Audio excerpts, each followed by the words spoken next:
सरकार झूठ बोल रही है, क्योंकि लेबर कोड्स हमारे यूनियन बनाने के अधिकार पे ही हमला है। हमारी यूनियन को डी रजिस्टर कराना, डी रिकॉग्नाइज करना आसान बना दिया गया है। हमारी हड़ताल का अधिकार भी छीना है उस कोड्स के अंदर, और महिलाओं को हैजार्डस इंडस्ट्री में भी नाइट शिफ्ट दे दिया है, खदानों के अंदर भी नाइट शिफ्ट दे दिया है, हमारे वेज की डेफिनेशन बदल दी। यूथ की गिनती सबसे बड़ी है, 65% आबादी 35 साल से नीचे है, तो वो यूथ अनएम्प्लॉयमेंट के बिना सड़कों पे भटक रहा है। इस सारी बैकग्राउंड के अंदर जॉब जनरेशन होना, जो सेक्टर रोजगार देते हैं उनको बचाना, नए रोजगार को पैदा करने का रोल अदा करना, ये हमारे नेशनलाइज बैंक अब और बढ़ गया है। उस हिसाब से मैं स्पेशली सेंट्रल ट्रेड यूनियंस के लिए शुभकामनाएं देने के लिए पहुंची हूँ, ये कहने के लिए पहुंची हूँ, आप अपनी लड़ाई में अकेले नहीं हैं, क्योंकि आपकी लड़ाई मुल्क के वास्ते है, देश के वास्ते है, आम मजदूर और किसान के वास्ते है। उसको आप भी उस डायरेक्शन में सोचें, उस डायरेक्शन में देखें, और इसलिए हम हिंदुस्तानी, उत्तर भारत, दक्षिण भारत, पूरब हो या पश्चिम भारत हो, हिंदू हो के मुसलमान हो, सिख हो के ईसाई हो, हम बौद्ध हो के जैन हो, हम पारसी हो, हम ये भाषा बोले कि वो भाषा बोले, हम ऐसे कपड़े पहने कि साड़ी पहने, हम कुछ भी पहरावा पहने, हम सब हिंदुस्तानी। और आज हिंदुस्तान को आर्थिक तौर पे दबाया गया है, हमारे पब्लिक सेक्टर पे हमला हुआ है, हमारी किसानी पे हमला है, हमारे ही है, महिलाओं को परेशान किया जा रहा है। इस सारी स्थिति के अंदर ट्रेड यूनियन आंदोलन पूरे समाज के लिए काम करता है, रोशनी दिखाने का काम करता है। मैं आखिर में आपसे सिर्फ यही कहना चाहती हूँ, खुद हिंदुस्तान को शुरू करने में भी ट्रेड यूनियन प्रेरणा स्रोत थे। इस देश में राजनीतिक पार्टी बाद में बनी, मजदूरों के आंदोलन पहले शुरू हुए, यूनियंस के काम पहले शुरू हुए, और आज से लगभग 199 बरस पहले 1827 में पहली हड़ताल मेरे देश के मजदूरों ने की बंगाल के अंदर। वो मजदूर ये नहीं जानते थे कि हमारा ये जो एक्शन है भविष्य में इसका नाम हड़ताल होगा। वो ये नहीं जानते थे कि हम फैक्ट्री से बाहर आके कलेक्टिवली इकट्ठे से वेतन नहीं मिला तो ये एक कलेक्टिव बार्गेनिंग और कलेक्टिव एक्शन कहलाएगा। वो ये नहीं जानते थे कि हम सब इकट्ठा होकर आवाज उठाएंगे। यूनियन नहीं जानते थे, हड़ताल नहीं जानते थे, और कष्ट था, दुख था, और मैदान में उतरे और लड़े, और उन्होंने लड़ने अधिकार हासिल किए थे। और हम इतनी आसानी से अपने अधिकारों को छीनने नहीं देंगे। हमें ये फक्र है, ये संगठन बना राष्ट्रीय स्तर पे, बहुत से संगठन राज्यों में बने, उनको समेट करके AITUC बना। तो जब AITUC बना बॉम्बे के अंदर, तो इसके पहले अध्यक्ष कौन हुए? लाला लाजपत राय हुए। इनके अध्यक्षों में 1928 में पंडित नेहरू हुए। एटक के अध्यक्षों में 1929 में नेताजी सुभाष चंद्र बोस हुए। इनके अध्यक्षों में 1942 में क्विट इंडिया मूवमेंट के टाइम पे वीवी गिरी अध्यक्ष हुए। जितने भी स्वतंत्रता सेनानी थे, मैंने जो 4 का नाम लिया, सब स्वतंत्रता सेनानी मजदूर रहे। हमारी ट्रेड यूनियन मूवमेंट उस आज़ादी के आंदोलन का हिस्सा थी। तो जब हम आज़ादी लाने के लिए लड़े, तो आज़ादी बचाने के लिए भी लड़ेंगे।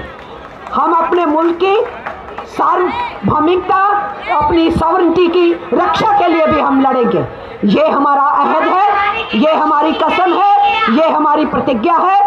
मैं फिर से एक बार AITUC और सेंट्रल ट्रेड यूनियंस की तरफ से आपके आज के इस धरना और प्रोटेस्ट को समर्थन देने के लिए आई हूँ। आपसे पूरी आशा और उम्मीद रखती हूँ कि पूरे देश के अंदर जो आज कैंपेन चल रहा है, उसमें आपके साथी इस 12 फरवरी की हड़ताल में शामिल है। मेरे पास बहुत अच्छी खबरें हैं। पूरे हर स्टेट से शानदार बंद की न्यूज़ आई है। शानदार बंद हो रहा है, सारा कोल सेक्टर बंद है।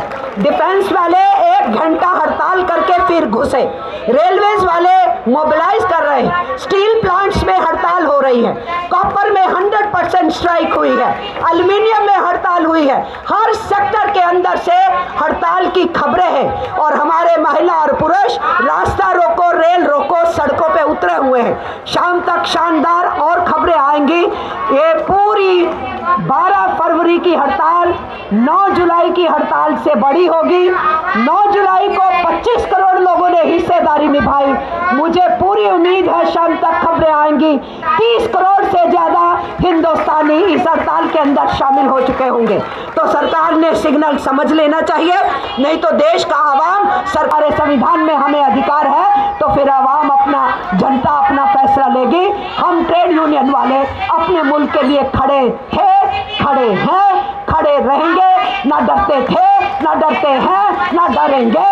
मरते थे, आज भी तैयार है, कल भी मरने को तैयार है। हम तो यही बोलते हैं, बाजू भी बहुत है, सर भी बहुत, कितने काटने हैं काट लो, हमें उसकी परवाह नहीं। हमारे कुछ बच्चों को रात को पकड़ लिया था, वो बैनर लेके सिर्फ मार्केट में कह रहे हैं जी कल हमारी हड़ताल है, समर्थन देना। कल हम पुलिस वाले आके उनको पकड़ के ले गए। तुम्हें किसने कहा बैनर लेके सड़क पे घूमो? जी हमारी कल हड़ताल है। कोई हड़ताल वड़ताल नहीं, उनको रात में छुड़वाना पड़ा। तो सरकार पैनिक में है और मंत्री जी दावा कर रहे हैं सबने लेबर कोड पसंद कर लिए। मनसुख मंडाविया जी, जरा आप हमसे बहस कीजिए, हम आपको बताते हैं किसने एक्सेप्ट किया और किसने। आज पूरे देश भर में हड़ताल पे उतरे हुए हैं मजदूर। 4 नए लेबर कोड का विरोध है, लेकिन सरकार एक तरफ कहती नजर आ रही है कि इस बार के नए लेबर कोड में डेली वेजेस से लेके एमएनसी में तक महिलाओं को भी कई तरह की उपलब्धियां दी गई है 4 नए लेबर कोड के द्वारा। सरकार झूठ बोल रही है, क्योंकि लेबर कोड हमारे यूनियन बनाने के अधिकार पे ही हमला है। हमारी यूनियन को डी रजिस्टर कराना, डी रिकॉग्नाइज करना आसान बना दिया गया है। हमारी हड़ताल का अधिकार भी छीना है उस कोर्ट्स के अंदर। और महिलाओं को हेजार्डस इंडस्ट्री में भी नाइट शिफ्ट दे दिया है, खदानों के अंदर भी नाइट शिफ्ट दे दिया है। हमारे वेज की डेफिनेशन बदल दी है, महिलाओं का मैटरनिटी बेनिफिट रिड्यूस हो जाएगा। तो सरकार जो मर्जी झूठ बोलती रहे, काम के घंटे बढ़ा रहेंगे, रेगुलर भर्ती खत्म कर देंगे, फिक्स टर्म एम्प्लॉयमेंट कर देंगे, सोशल सिक्योरिटी में गिग वर्कर्स की बातें करते हैं, पर गिग वर्कर, प्लेटफॉर्म वर्कर्स को वर्कर तो मानो, वो तो वर्कर ही नहीं मानते। तो आप कहां से उनको सोशल सिक्योरिटी देंगे? उनको यूनियन का अधिकार दो, फिर उनको पता है कि लड़कर के कैसे अपने हकों को लेना। तो सरकार झूठ के पुलिंदे कर रही है। हम जमीनी हकीकत को जानते हैं और वो जमीनी हकीकत आज 12 फरवरी में दिख जाएगी।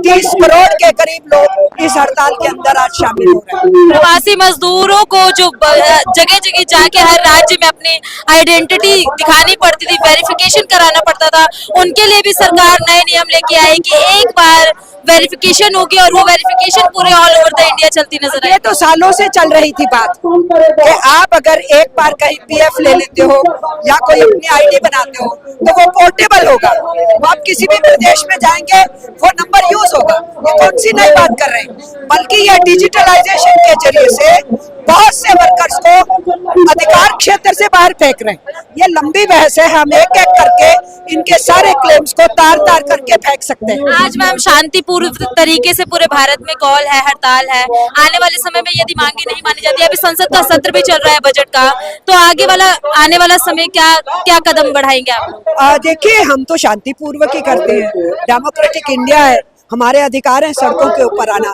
शांतिपूर्वक तरीके से ही हड़ताल करते हैं, सड़कों के ऊपर आते हैं और ये हमारे अधिकार बने रहे जिनको छीनने की कोशिश की जा रही, इसीलिए हम हड़ताल के ऊपर हैं। ये आज हड़ताल है एक किस्म का अगली हड़तालों की तैयारी के लिए। हो सकता है हमें कई कई दिन की हड़ताल के लिए निकलना पड़े और हम निकलेंगे।